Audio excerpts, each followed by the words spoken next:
A rat is sealed inside a narrow plastic tube. It can't turn around. It can't get itself out. And on the other side of the plastic, another rat starts to notice.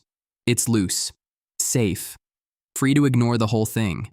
And it's a rat, the animal we bait, poison, and use as a word for everything selfish. So doing nothing is exactly what you expect.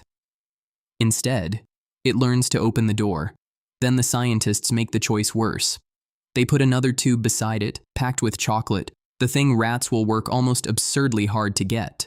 Now the rat has a first choice: open the tube with the other rat, or open the tube with the chocolate. What happens next has been argued over for more than a decade, because depending on how you read this experiment, the rat is either doing something strangely generous or something we have mistaken for morality, and either answer is uncomfortable. Start with that word, friend. It's the word that put you here, and it's not quite right. The two rats in that cage aren't friends the way you'd mean it. They're cage mates, rats that had lived together in the same cage. No history of favors, no promises. They just share a floor. Hold on to that gap between the word we reach for and the thing that's actually in front of us. The entire argument lives inside it. And the first surprise is that the free rat doesn't even start out knowing what to do. The door only opens from the outside. There's a knack to it. Lean on the right spot, tip it open. The rat doesn't have that on day one. It takes most of a week of fumbling before it works the latch out. And then something changes. Once it knows, it starts going straight for the door, fast, again and again. Scientists gave this a deliberately flat name. They call it social release. One rat letting another out. Notice what the name refuses to say. Why? That blankness isn't laziness. It's the whole problem in a single phrase. And it doesn't happen to every rat. In the first study, 17 of 23 learned to do it. The other 6 never learned it during the study. Whatever this is, it isn't an instinct that fires on its own. It's something most of them work out, and a few of them never bother with. Now, the obvious objection. Maybe the rat just likes opening things. A door is a puzzle. Rats are curious. Case closed. The scientists thought of that, so they ran it again with the tube empty. Nothing inside. The rat left it alone. Then they put a stuffed toy rat in the tube. Same shape, same size, no living thing. The rat left that alone too. Only one thing made it work the latch. A real, live rat stuck on the other side of the plastic. Not the door, not the puzzle, the rat. Which is when the experiment gets sharper. They add a second tube, identical, sealed the same way, opens the same way. Except this one isn't holding a rat. It's packed with chocolate chips, and you have to understand what chocolate is to a rat. This is not just a treat. In the pre-test, these rats could eat more than 5 chips in one sitting. So the chocolate tube wasn't decoration. It was real temptation. Now the cage holds 2 sealed tubes. Behind one, a trapped cage mate. Behind the other, the most valuable thing in the rat's world. Both locked, both openable. Only one can be first. This is the whole dilemma in one picture. Here's what it does. It doesn't grab the chocolate and run. It opens both tubes.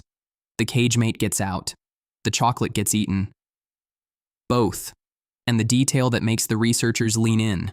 With the chocolate tube sitting right there, the rat learned to open the cage mate's door just as readily. In some runs, it cracked the chocolate slightly faster, which tells you exactly how badly it wanted those chips. It knew what was in there. It wanted it. And it let the other one out anyway. If you stop the story right here, it would be the feel-good science clip of the year. A selfish little animal choosing not to be. So let's not stop here, because this is the part that didn't survive a closer look. The story everyone tells stops at, "It shared the chocolate." That's the line that gets repeated. The generous rat leaving a few chips for its friend. A different lab went back to check that part. More carefully, more times. More than 2,000 chances for a rat to leave food for another rat. It happened in under 1% of them. Less than 1 in 100. That is not a stable sharing effect. That is barely there. Whatever those first rats looked like they were doing, splitting the chocolate out of kindness, did not hold up under a stricter test. Now, be careful here, because this cuts one way and not the other. The door opening is solid. Rats really do let trapped rats out. That result has been repeated. It's the sharing, the warm bow on top of the story, that fell apart. The behavior survived. The warm version of the story did not. And then it gets genuinely strange. This whole story rests on one assumption we never check, that the tube is awful, that the rat inside is suffering, and the rat outside is ending that suffering. Rescue only means something if there's something to be rescued from. So a group of researchers tested the tube itself. Not the helping, just the tube. Is it actually a bad place to be? They found something nobody expected. In separate tests, rats that had already spent time locked in the tube would, given the chance, go back toward it, climb in again, not flee it. Seek it out. If the tube were obviously awful, a rat that had been in one should avoid it. Instead, some of them treated it like a place worth returning to, which detonates the obvious version of the story. If the rat inside isn't desperate to get out, then what exactly is the rat outside doing when it opens the door? One group of researchers has spent more than a decade on the coldest answer to that question, and it's worth taking seriously because it isn't cynical, it's just simpler. Their idea: the rat opens the door because it wants the other rat out here, with it, not to relieve suffering. For company. Rats are intensely social animals. Being near another rat is, by itself, something they'll work for. Open the door, and you get a companion in the open arena. That's the reward. The trapped one's distress never has to enter into it. And notice how much that explains. Why it ignores the empty tube. No company in there. Why it ignores the toy. A toy isn't company either. Why it bothers at all. Because on the other side of that plastic is the one thing a social animal reliably wants. Same open door, same freed rat. A completely different engine underneath. Not, I sense you're trapped and I want to help you. Just, I want you out here. It's a deflating thought. It's also hard to rule out. Except there's one result that makes the company explanation harder to keep simple. Researchers gave the free rat midazolam, an anti-anxiety drug, calm the rat down, then put it back in the arena with the trapped cage mate. The treated rat became much less likely to open the door. But here's the part that matters. It still opened the chocolate tube. Same rat, same drug, same kind of latch. It would still work for food. It just became much less likely to work for the other rat. That separates two things. The drug did not erase appetite. It did not erase the ability to open the tube. It reduced the social release. So whatever drives the door opening, it probably isn't cold. There is some kind of emotional state in the loop. We just still can't say what that state means. There's one more thing the rat does, and it's the part that should bother you the most. It doesn't help just anyone. Put a trapped rat of its own kind in the tube, and it works the door. Put a trapped rat of a different kind, a different strain, a different look, and it walks past, leaves the door closed. The helping has a border, which sounds like the oldest story in the world. You help your own. Blood knows blood. Except that's not what's going on, and here's how they proved it.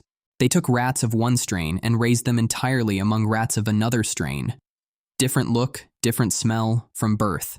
No contact with their own kind at all. Those rats grew up and helped the strain that raised them, strangers they'd never met, as long as they looked like home, and they ignored rats of their own biological strain, the ones they had never grown up around, the rats they were related to. So it isn't blood. It was never blood. My kind isn't written in the genes. It's written by whoever was around when you were growing up. Change who raised you, and you change who you'll cross a cage to help. Which brings us back to the two tubes. The trapped rat, the chocolate, the open door nobody can fully explain. And to the thing the hook promised you, that either answer is uncomfortable. Here's why. If the warm reading is right, if there's real feeling behind that door, then helping another animal even when a reward is sitting nearby, with the line of who counts drawn by who raised you rather than who you're related to, is not some achievement that belongs to us alone. A thing we've been quietly proud of turns out to be running in an animal we poison in our basements. And if the cold reading is right, if it's about company, about easing your own discomfort, about wanting the other one out here with you, then turn that lens around. How much of what you call kindness is the same machinery, reaching for someone because the alternative is sitting with your own unease? helping the people who feel like home and barely noticing the ones who don't. The rat doesn't get a clean answer. Neither do you. The door is still open. We just can't agree on what it means that someone walked through it. So, would a rat save its friend? It'll open the door. We're the ones who keep arguing about why.